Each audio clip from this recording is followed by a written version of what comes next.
kan sebagai bupati perempuan definitif pertama ini di tanah Papua, Bu. Saya ingin flashback di masa kecil Ibu. Sebenarnya cita-citanya sebagai apa sih, Bu? Apa sudah terpikir saya pengen jadi pemimpin nih? Iya. Shalom. Assalamualaikum warahmatullahi wabarakatuh. Salam sejahtera untuk kita semua. Salam sehat. Pertama, cita-cita saya ya. Saya cita-cita harus sekolah jadi pendeta. Itu cita-cita saya waktu itu. Lalu berjalannya waktu mulai dari SD, SMP, SMA sudah mulai semakin itu kuat untuk saya harus sekolah pendeta waktu itu. Lalu abang saya memang tidak respon lah, tidak mau, tidak terima. Saya tidak mau sekolah pendeta. Akhirnya ya saya kuliah di Sorong, di Setia Alamin waktu itu. Kuliah di Sorong, saya tidak terpikirkan juga kalau nanti jadi pemimpin seperti begini. Ya, satu hal yang saya bersyukur kepada Tuhan, karena kalau di dalam kami punya kitab suci ya sejak di dalam kandungan ibu sudah dibentuk dan dikenal, dipilih oleh Tuhan seperti itu kalau dalam kitab suci Nasrani. Dari situ perjalanan saya kuliah di Setia Alamin Sorong. Setelah kuliah waktu itu saya masuk kuliah 1995, selesainya tahun 2000. Begitu penerimaan pegawai di Kabupaten Sorong, ya saya juga ikut. Ya adu nasib lah seperti itu. Ya puji Tuhan pada saat itu pengangkatan pegawai saya di Kabupaten Sorong tahun 2001 pengangkatan pegawai di Sorong. Saya penempatannya di BKD Kabupaten Sorong. Nah, saya kerja dari 2001 sampai 2003. Begitu pemekaran Kabupaten Sorong Selatan, ya kami diperbantukan untuk waktu itu menangani CPNS formasi tahun 2003. Ya, salah satunya Pak Kepala Badan Keuangan, mantan Bupati Sorong Selatan itu pengangkatan pegawai pertama Kabupaten Sorong Selatan. Kami dari Kabupaten Sorong itu diperbantukan ada 2 orang. Kami ada di Sorong Selatan, bantu di Sorong Selatan. Begitu selesai kami kembali ke Sorong. Ya kurang lebih waktu itu kami 2 minggu. Kembali ke Sorong pas 2004. Begitu pengisian jabatan di kelembagaan baru di Sorong Selatan, saya dihubungi oleh Pak Sekda Sorong Selatan waktu itu.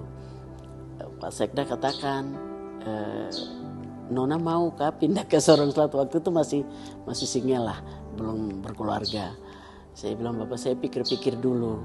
Saya harus matang dulu di Sorong, dibina dulu, baru saya pindah ke Sorsel. Saya minta izin di pimpinan saya, mantan Kepala BKD Kabupaten Sorong Pak Niklas Osok. Kakak izin saya harus pindah ke Sorong Selatan. Permintaannya begini. Lalu beliau sampaikan ke saya sederhana, Ade, kalau masyarakat di sana membutuhkan pelayanan, pergi. Pengembangan karirmu di sana pasti cepat. Ya, puji Tuhan, 2024 bulan Maret itu saya dilantik sebagai Kasubag Kepegawaian di bagian Kepegawaian Setda Kabupaten Sorong Selatan.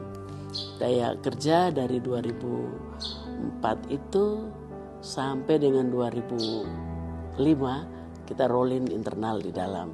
Saya dari Kasubag Kepegawaian pindah lagi ke Kasubag Mutasi. Dari 2005 ke 2006 saya dipromosi lagi. Waktu itu peningkatan nomenklatur kita bagian menjadi Badan Kepegawaian. Waktu itu BKD. Saya dilantik Kabid Mutasi. Dari Kabid Mutasi itu sampai dengan tahun 2010. Begitu 2011 saya dilantik Kepala Kantor Pemberdayaan Perempuan. Tapi waktu itu saya tidak terima. Saya ajukan pengunduran diri dari jabatan. Saya melaksanakan tugas sebagai staf saja di Badan Kepegawaian Daerah waktu itu tahun 2010. 2011 sampai ke 2013 saya dilantik lagi sebagai sekretaris pertambangan. Nah, dari sekretaris pertambangan dari 2015-2016 saya dipeltekan di BKPSDM Kabupaten Sorong Selatan. Jadi dari 2016-17 itu saya PLT sampai 2019. Masuk 2020 saya ikut seleksi CPT Pratama. Ya, puji Tuhan, saya dinyatakan lulus dan dilantik definitifnya itu tahun 2020 di BKPSDM. Dari 2020 sampai 2024 kemarin saya berpikir saya coba dulu di dalam dunia politik. Tapi niat itu memang ada waktu itu. Setelah saya dari sekretaris, saya waktu masih di sekretaris pertambangan itu sudah ditawarkan mantan pimpinan Bapak Samsudin waktu itu untuk 2015 gandeng dengan beliau jadi wakil bupati.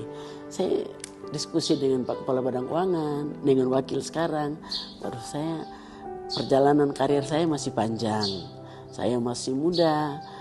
Saya tekuni dulu karir saya. Saya sampaikan permohonan maaf. Di 2020 beliau juga menawarkan lagi untuk dampingi beliau wakil. Saya juga sampaikan ke Pak Sam, Bapak mohon izin, mungkin saya kerja dulu dengan Bapak. Nanti saya ikuti 2024. Di 2024 satu hal yang saya pegang dari beliau tantang saya. Bu Nela, kalau menolak lagi berarti berkat itu sudah tidak akan datang yang ketiga kali ke Ibu Nela. Dari situ saya analisa, wah, kalau seperti begini berarti